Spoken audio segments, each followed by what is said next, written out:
Juan Kapitulo 6, versikulo 35. Si Jesus miingon kanila, "Ako mao ang pan nga naghatag sa kinabuhi. Ang muari kanako dili nagayod gutomon, ug ang mutuo kanako dili nagayod uhawon." Pan sa kinabuhi.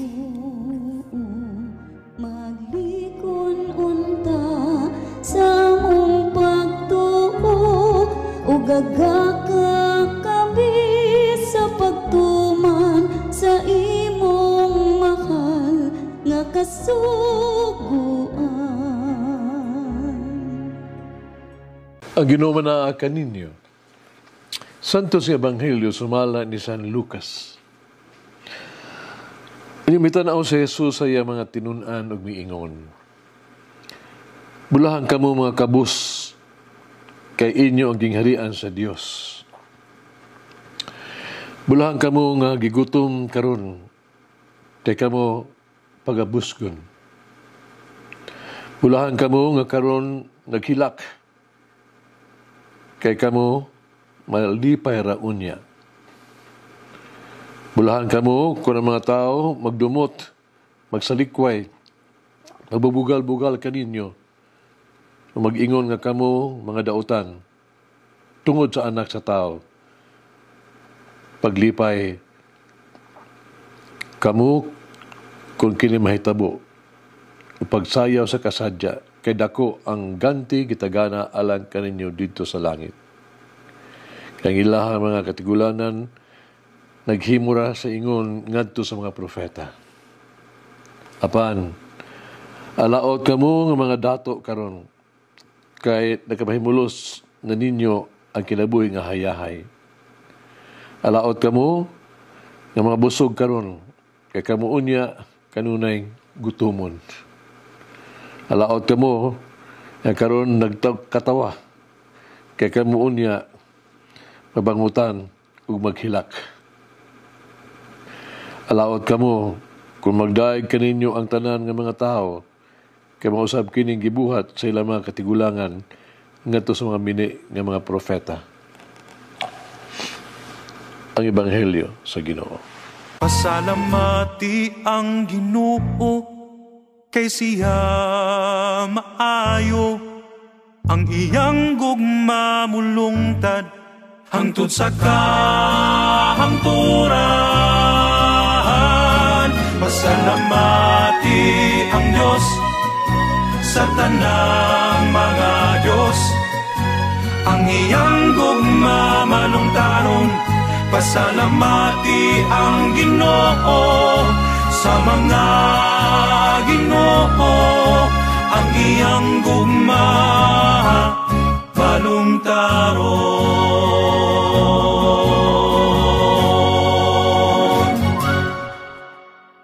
Dinhi uban ni San Lucas, Jesus naghisgot og lama upat ka kabulahanan. Apan gidugang ni Lucas ang upat sa kaalautan. Murang nabalansi ba sa kabulahanan? Kining upat ka kaalautan, specific kayong gitumong niadtong naghimo og mga sa mga tao, no? Kabus, gutom, naghilak, o gitawag ito ikasilagan. Pangunta na kita, nga katong gigutom, no? Kabus, naghilak, gidumtan, kipanalanginan man. Bulahan jud ang mga kabus. Tungod kay sila nagsalig sa Dios lamang. Bulahan gyud sila. Ilang gikuha ang Dios ingon og ilahag yung bugtong bahandi. Kamurag mo ilang gikinahanglan silang kinabuhi. Ang gagutom dinhi, bulahan ang igutom. Nagtumong kini sa paginahanglan, sila paginahanglan og tinguha sa Dios. Hunger of God. Kini ilang espirituhanong kagutom ang giharian sa Dios. Ug ang naghilak usab alang sa uban mao nga ang simpatiya ba ang pag-atiman sa mga kabus. Bulahan ka. Ang mga tao gidumton o gilutos alang kang Hesus mo ang pagsunod, no? Bulahan sila kay nagsunod sila sa tulong ni Hesus. Dili kini nagkompromiso sa mga patulunan ni Hesus. Wala. Dili ang paglikay sa krus ni Kristo. Hinoon kini mao ang pag-antos, pagkinabuhi sa gibuhat ni Hesus dinhi sa yuta. Ilutok ba ni Hesus ang pulong na bulahan alang kanato? Niyugtua sa ato ang kinabuhi, ikahimuot ba? Himutan ba kita sa tubangan sa Ginoo? Ngano na maadunahan karon o nga busog, no? O nagkatawa karon, no? O diin gidahig sa mga taong gitawag man sila sa Ginoo og alaot. Ngano si Jesus mingon man alaot? Kinigod tungod sa ilang bahandi. Kinig tungod ka sa danger, kakuyaw sa bahandi. Kaya bahandi god makadaot ka nato. Wala pa kanila nga tutok sa bahandi. Kaya pinaagi silang pagtuo mo sila, nagtuo mo sila, hindi na importante ang Ginoo. Alaot ka. Nagbugna kini og espiritu sa makahitas-on pride, no? Nga murag wala lang ginahanglan gani og Ginoo. Mahimong isipon sa mga adunahan kang bahandi mao lamang ang ilahang seguridad. Makapuno silang tiyan.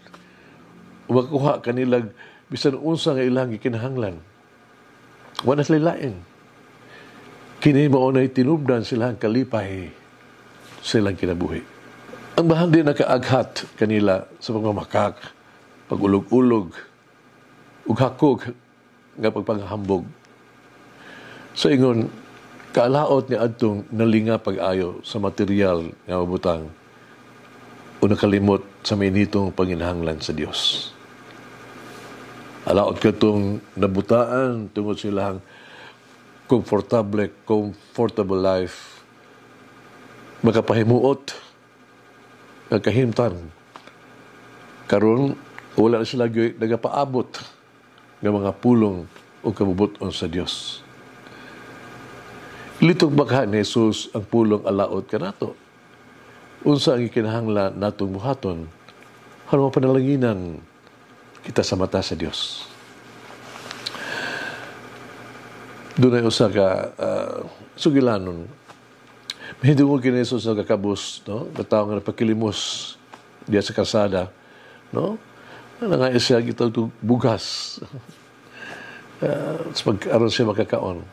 Usa kadlaw na milabay ko sa kahari sila yung dapit. Ang hari nakita sa makilalimos. Biduol siya kaniya. Ubingon ng hari. Hatagi una ako og usa ka butang. Makilimos na limog. Nagkon na siya nga sa iyang kagulingon. Nanginahanglan ko og napakalimos gani ko kaniya. Ug karon siya hinuon ang mga ayo kanako. Ang hari. Sa kontra siyang buot, ang makilimos mihatag. Ug usa rin yung kalugas, kabugas. Gikan sa iyang panagsan. Gidawat kini sa hari. Ug giuli kini balik kadto kaniya. Sa dihang mibiya ang hari, na matikdan sa makilimos, nga dunay nagsiga sa iyang panaksan. Natingala siya sa pakita sa lugas, sa bugas. Nga nahimo dieng gamay nga peraso sa bulawan. Uban sila kung pagmahay makilimos maingon sa malasa, kaluoy. Kung daghan pa akong gihatag, mas daghan pa unta ko na madawat. Nagets ka na buhi. Kinsa ka ito naghatag ka na ito upang ka maayo o maghimong panalangin sa itong kinabuhi. Nag-aampo kita. Ang minahang nga Ginoong Hesus sa mga mangluluwas, sa maluluyong magpupugas. Imong gihatag ka na ako ang labing maayo nagpanalanginan ko nimo. Suportaan, gilig-on mo ako. Pero libre, unta ako. Yatagan mo ako sa tanang mga butang. Nagpasalamat ako kanimo. O akong minahal nga Ginoong Hesus. Dagon ko ikaw, himayaon ko ikaw. O pasanon ko mag-ampo, yatagan mo usab ikaw sa labing maayo o mahimong panalangin sa imong katawhan. Unta ako makaalagad o magluwas kanila. Unta ako magabantay o maghatag o kaayuhan kanilang tanan. Amen. Oh Mary, help me to seek first the King of God, the things of God, and not the things of the world. Malagi na Diyos magagahom sa tanan, Amahan, Anak, Espiritu Santo. Amen. May the Lord of the divine mercy bless us all, heal us from all diseases and suffering. Ayun unta niya kita, tanang mga sakit na to sa lawas, o sa kalag, body and soul. In the name of the Father, the Son, and of the Holy Spirit. Jesus, I trust in you. Amen. Whoever eats the bread of life will never hunger, says the Lord. Kay galaan inyong nabati ang pagpaambit ug hamubong pamalandong sa pulong sa Dios pinaagi sa tulumanon. Pan sa kinabuhi nga gidumala ni Monsignor Daddy Silva. Hangtod na usab sa sunod higayon, daghang salamat.